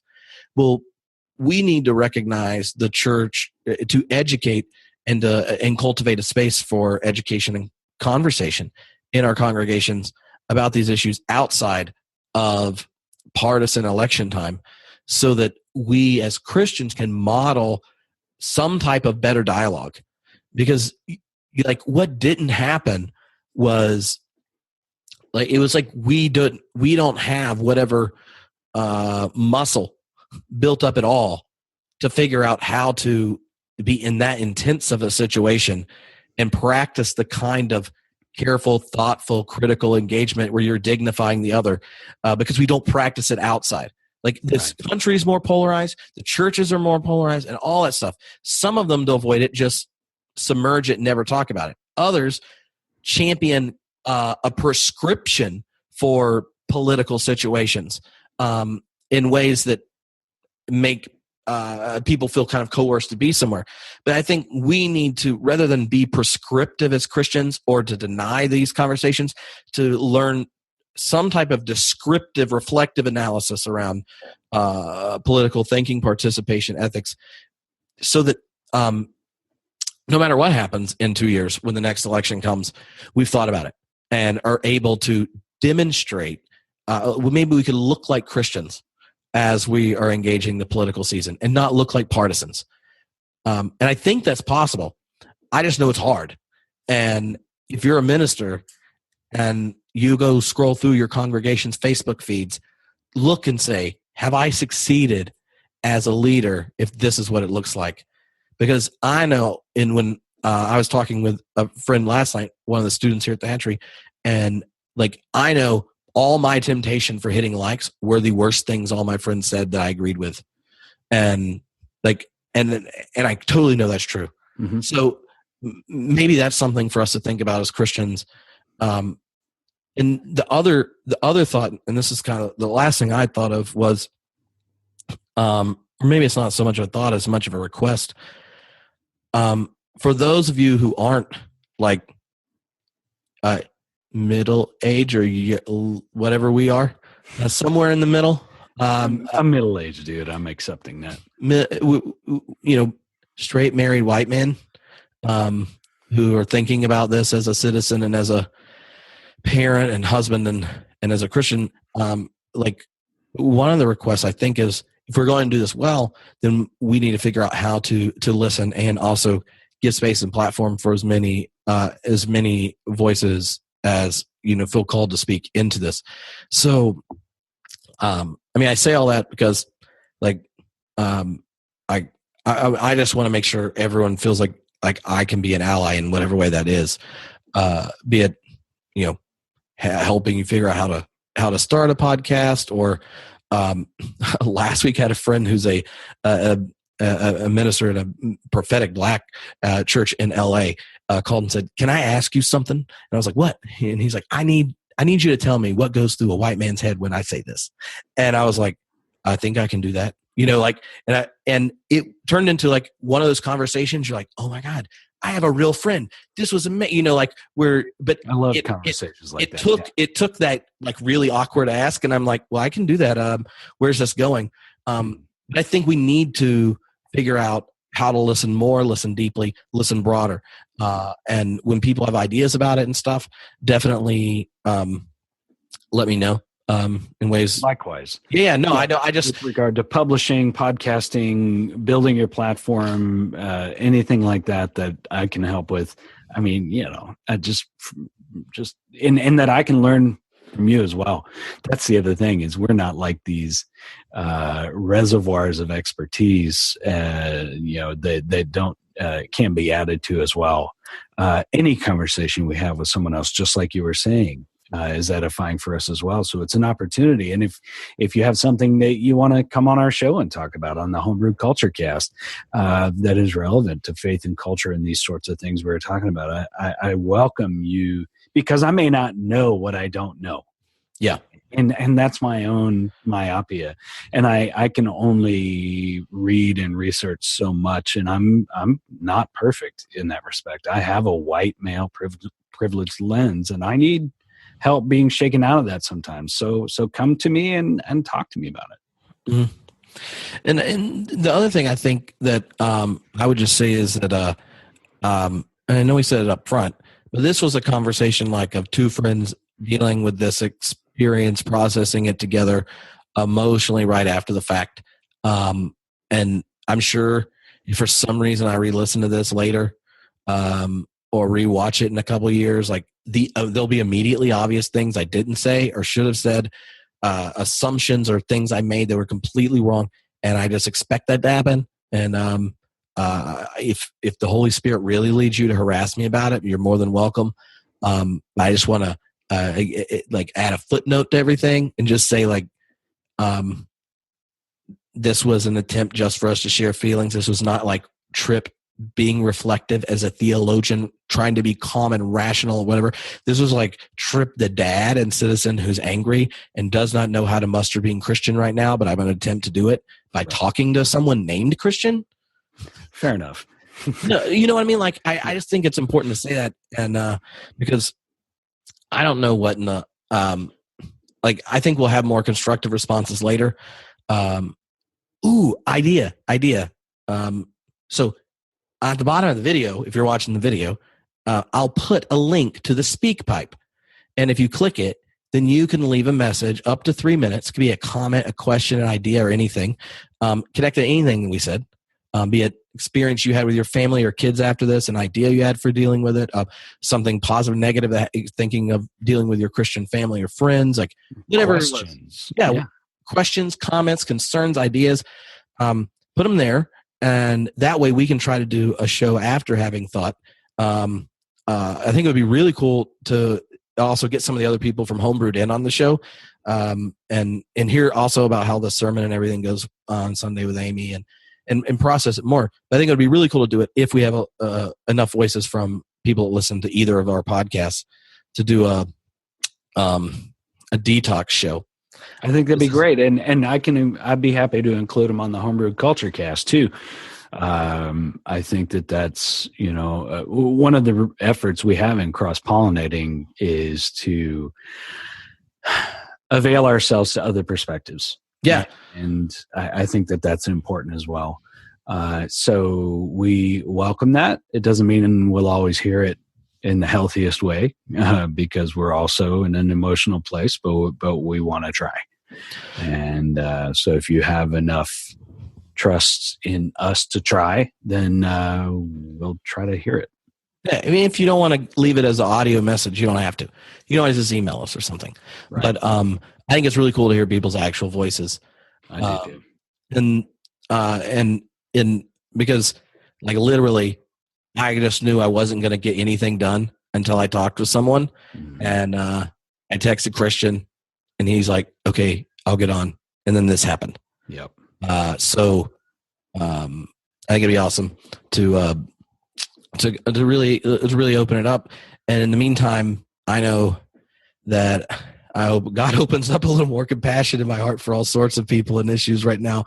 And I'm optimistic, not in myself, but in God. So yeah, yep. Any gotta be, man. Yeah, we gotta be people of Christian. No, just slow down. Slow down, open up, listen, look, but also try to see, listen, but also try to hear, make room, and have hope. Hope is not based on outcomes. Hope is not based on results. Neither is faith. Hope is for the sake of itself. Love is for the sake of itself. Faith is for the sake of itself. Let those be enough sometimes to keep you going. And I know it sounds like pretty words, but I'd like to think I believe those things. Well, you said you can sometimes muster 60%. So I maybe that's what you got. That's right. Yeah. So thank you if someone actually managed to sit around this whole time. And if this is your first time listening to the Culture Cast that normally listens to Homebrewed, you should subscribe. And if you normally listen to Culture Cast and you're like, I can't even listen to an hour-long interview with a theologian, maybe you can. Or just do it as penance. Say, like, I'm normally cool. I know what movies, I know culture stuff, but like, I should really remind myself that all the world is not as awesome as me. Let me try to tolerate what Tripp's about to ask these people. So you could do that. That's right. No, and you're one of the most engaging minds and hearts in the progressive Christian conversation that I know out there. And it's a resource out there for free. So why you wouldn't, I don't know. Oh, that's what I'm talking about. And if you want to hang out with us, the last weekend of President Obama's administration, you can come to for a theology beer camp. And I am real excited because the two of the theologians, the first two theologians we announced, actually three, the first three that announced, I'm trying to remember how many are on the website yet, but you can go to theologybeercamp.com. One is Adam Clark. He is a young black theologian, he's a chair of the Black Theology Group at the American Academy of Religion. He's writing the Homebrewed Christianity Guide to Salvation. He's going to be there, and now we'll have a whole nother, I'm guessing some of the questions and topics are going to be coming up as we enter the Trump administration, and it'd be helpful for us to be able to talk about with Adam. He's been on the podcast before, and it's been really helpful for me. Clement Haskins going to be there. She's a womanist theologian, a friend of mine from did her PhD at Claremont, and she's a pastor at a multi-ethnic church in LA, and a theologian, and tons of fun. And then Eric Hall's coming, who is a Catholic theological ethicist, a real good friend of mine, who converted to Catholicism on purpose. I was just a little jab at you, Eric. And he teaches a lot of theological ethics and stuff. So I'm really glad he's going to be there. And then there's like other people, I'm sure all of you can guess, who show up at Homebrewed related things. But Amy's going to be there. That's a reason right there to go. I mean, Tripp and I'll be there, but Amy will be there. So yeah, and there's gonna be a whole host of other podcasts and all sorts of stuff. But I just meant they're going to be there, and so as we get closer to the event and are thinking about what we need to think about as Christians theologically during the serious parts of it, they'll be there to be a resource. And I'm looking forward to learning, hanging out, and then there's lots of fun stuff too. So I'm really looking forward to that part. I am too. And I'm looking forward to dominating Christian in cornhole. Well, we're gonna that have a won't be cornhole difficult. tournament. Yeah. And I like dominating the hole and tossing. You can dominate my cornhole anytime. Tossing sacks right in. Balls that's how you score points. It's That's a right. game. It's like a beanbag toss, but the sack is full of corn. Yep. You got to throw it in the hole. And we'll be distributing Tic Tacs before we play cornhole. Like, oh god! All right, Lord. Lord, All right, now we're at 40% to the cross. We just took 20% of a step back. Well, yeah, it is what it is. All right. Leave us a message on the SpeakPipe, and we'll talk to you again soon. I'm going to go pray for my salvation, and hope the Paraclete can move this afternoon, or at least get distracted by reading some book. There you go. Fair enough. All right. Well, tell your family hi, Christian. All right. You too. Hang in there. All righty. Peace. Bye.